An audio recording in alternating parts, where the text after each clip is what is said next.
नमस्कार दोस्तों, स्वागत है आप सभी का हमारे YouTube चैनल में। आज की वीडियो में हम अपने गीता सार श्रृंखला के अगले अध्याय यानी अध्याय 7 के बारे में जानेंगे। 7वां अध्याय ज्ञान विज्ञान योग के नाम से भी जाना जाता है। तो आइए शुरू करते हैं गीता सार अध्याय 7 ज्ञान विज्ञान योग। बोलिए प्रेम से जय श्री कृष्णा, राधे राधे। यह अध्याय भगवान की शक्तियों के भौतिक और आध्यात्मिक आयामों के वर्णन के साथ आरंभ होता है। भगवान श्री कृष्ण इसमें व्यक्त करते हैं कि ये सब उन्हीं से प्रकट होते हैं और धागे में गुथे मोतियों की भांति उनमें स्थित रहते हैं। वो समूचे सृष्टि के स्रोत हैं और ये सब उन्हीं में पुनः विलीन हो जाते हैं। उनकी प्राकृत शक्ति माया पर विजय प्राप्त करना अत्यंत दुष्कर है, लेकिन वो जो भगवान के शरणागत हो जाते हैं वे उनकी कृपा प्राप्त कर लेते हैं और इस पर सरलता से विजय भी पा लेते हैं। आगे श्री कृष्ण उनके शरणागत ना होने वाले 4 प्रकार के लोगों और उनकी भक्ति में तल्लीन रहने वाले 4 प्रकार के लोगों का वर्णन भी करते हैं। वे अपने भक्तों में उन्हें अत्यंत प्रिय मानते हैं जो अपने मन और बुद्धि को उनमें विलय कर ज्ञान में स्थित होकर उनकी आराधना करते हैं। जो लोग जिनकी बुद्धि सांसारिक कामनाओं द्वारा हर ली जाती है वे स्वर्ग के देवताओं की शरण में जाते हैं, किंतु ये स्वर्ग के देवता केवल अस्थायी भौतिक सुख प्रदान कर सकते हैं और इन क्षणभंगुर सुखों को भी वे भगवान से शक्तियों से प्राप्त होने पर ही प्रदान कर सकते हैं। इस प्रकार से भक्ति का उपयुक्त लक्ष्य स्वयं भगवान है। श्री कृष्ण पुष्टि करते हैं कि वे मेरे परम सत्य और अंतिम गंतव्य या सिद्धि हैं और सर्वज्ञ, सर्वव्यापक और सर्वशक्तिमान जैसे शाश्वत दिव्य गुणों से संपन्न है। क्योंकि उनका वास्तविक रूप उनकी दिव्य योग माया शक्ति के आवरण द्वारा आच्छादित रहता है, इसलिए उनके अविनाशी दिव्य स्वरूप को सब नहीं जान सकते। यदि हम उनकी शरण ग्रहण करते हैं तब वे हमें उन्हें जानने का अपना दिव्य ज्ञान प्रदान करते हैं और उनको जानकर हम भी आत्मज्ञान और कार्मिक गतिविधियों के क्षेत्र का ज्ञान प्राप्त कर लेते हैं। परम प्रभु श्री कृष्ण ने कहा, हे अर्जुन, अब यह सुनो कि भक्ति योग के अभ्यास द्वारा मेरी शरण ग्रहण कर मन को केवल मुझ में अनुरक्त कर और संदेह मुक्त होकर तुम मुझे कैसे पूर्णतया जान सकते हो।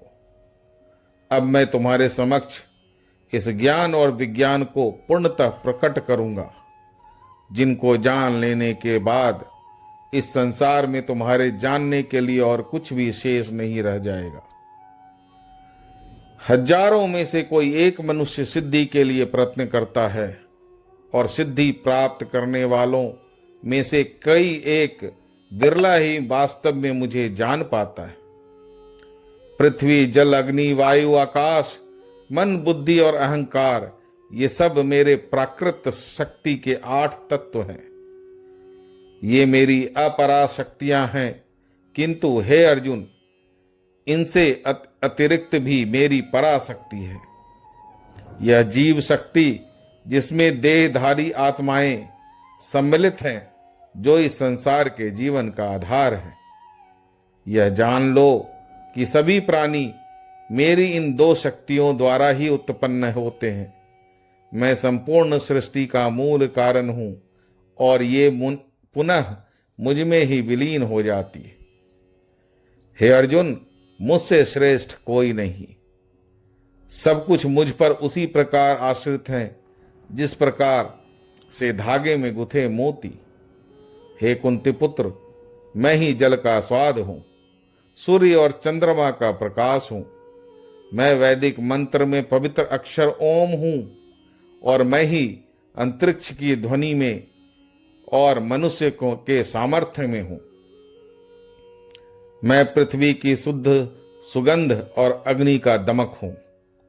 मैं सभी प्राणियों में जीवन शक्ति हूं और तपस्याओं का तप हूं। हे अर्जुन, यह समझो कि मैं सभी प्राणियों का आदि बीज हूं।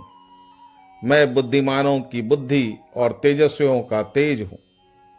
हे भरत श्रेष्ठ, मैं बलवान पुरुषों का काम और आसक्ति रहित बल हूं।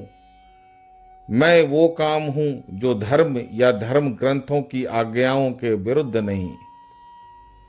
3 प्रकार के प्राकृतिक गुण, सतोगुण, रजोगुण और तमोगुण, मेरी शक्ति से ही प्रकट होते हैं। ये सब मुझ में हैं, लेकिन मैं इनसे परे हूं। माया के 3 गुणों से मोहित इस संसार के लोग मेरे नित्य और अविनाशी रूप स्वरूप को जानने पाने में असमर्थ होते हैं। प्रकृति के 3 गुणों से युक्त मेरी दैवीय शक्ति माया है से पार पाना अत्यंत कठिन है, किंतु जो मेरे शरणागत हो जाते हैं वो इसे सरलता से पार कर सकते हैं। 4 प्रकार के लोग मेरी शरण ग्रहण नहीं करते। वे जो ज्ञान से वंचित हों, वे जो अपनी निकृष्ट प्रवृत्ति के कारण मुझे जानने में समर्थ होकर भी आलस्य के अधीन होकर मुझे जानने का प्रयास नहीं करते, जिनकी बुद्धि भ्रमित है और जो असुरी प्रवृत्ति के हैं। हे भरत श्रेष्ठ, 4 प्रकार के पवित्र लोग मेरी शक्ति में लीन रहते हैं।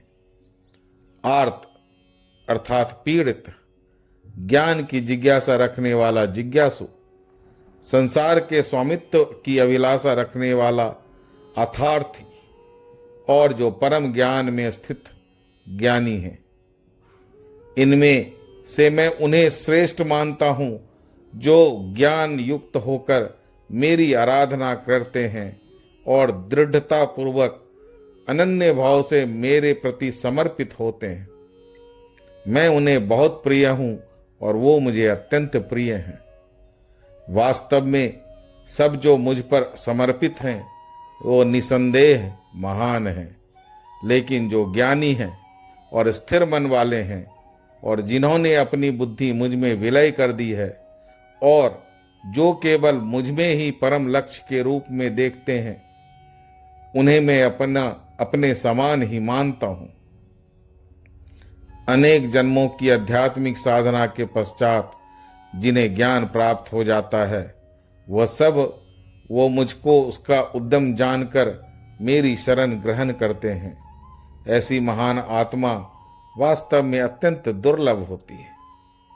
वो मनुष्य जिनकी बुद्धि भौतिक कामनाओं द्वारा भ्रमित हो गई है, वो देवताओं के शरण में जाते हैं। अपनी अपनी प्रवृत्ति के अनुसार वो देवताओं की पूजा करते हैं। इन देवताओं को संतुष्ट करने के लिए वो धार्मिक कर्म कांड में संलग्न रहते हैं। भक्त श्रद्धा के साथ स्वर्ग के देवता के जिस रूप में पूजा करना चाहते हैं, मैं ऐसे भक्त की श्रद्धा को उसी रूप में स्थिर करता हूं। श्रद्धा युक्त होकर ऐसे भक्त विशेष देवता की पूजा करते हैं और अपनी वांछित वस्तुएं प्राप्त करते हैं, किंतु वास्तव में ये सब लाभ मेरे द्वारा ही प्रदान किए जाते हैं। किंतु ऐसे अल्पज्ञानी लोगों को प्राप्त होने वाले फल भी नश्वर होते हैं।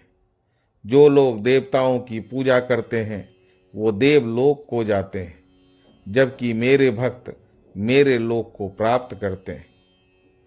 बुद्धिहीन मनुष्य सोचते हैं कि मैं परम परमेश्वर पहले निराकार था और अब मैं यह साकार व्यक्तित्व धारण किया है। वे मेरे अविनाशी और सर्वोत्तम दिव्य स्वरूप की प्रकृति को नहीं जान पाते। मैं सभी के लिए प्रकट नहीं हूं, क्योंकि सब मेरी अंतरंग शक्ति योग माया द्वारा आच्छादित रहते हैं।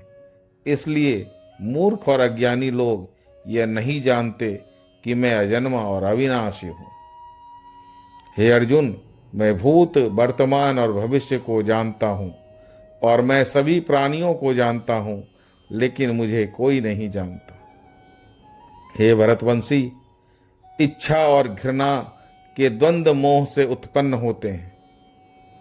हे शत्रु विजेता, भौतिक जगत में समस्त रूप, समस्त जीव जन्म से ही इनसे मोहग्रस्त होते हैं, लेकिन पुण्य कर्मों में संलग्न रहने से जिन व्यक्तियों का पाप नष्ट हो जाता है वे मोह के द्वंद्वों से मुक्त हो जाते हैं और ऐसे लोग दृढ़ संकल्प के साथ मेरी पूजा करते हैं।